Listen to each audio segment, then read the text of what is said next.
Welcome to the Short Book Summaries channel. Enjoy and subscribe if you like our work. In The Second Mountain, David Brooks explores the 4 commitments that define a life of meaning and purpose, to a spouse and family, to a vocation, to a philosophy or faith, and to a community. Our personal fulfillment depends on how well we choose and execute these commitments. In The Second Mountain, Brooks looks at a range of people who have lived joyous, committed lives, and who have embraced the necessity of dependence. He gathers their wisdom on how to choose a partner, how to pick a vocation, how to live out a philosophy, and how we can begin to integrate our commitments into one overriding purpose. In short, this book is meant to help us all lead more meaningful lives.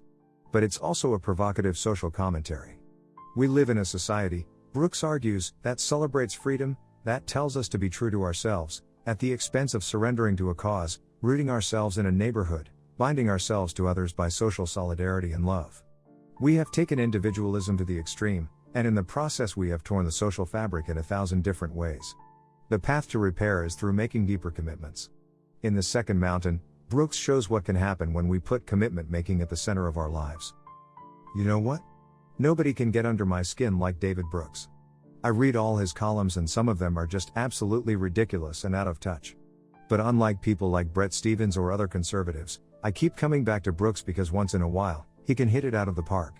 This book is the best of Brooks. It's wise and humble and thoughtful. It's sort of a self-help/memoir. I thought some of the parts were weird and I don't agree with him on some things, but I really enjoyed the read. And I'm going to try to keep the warm feeling until the next time he writes some idiotic column.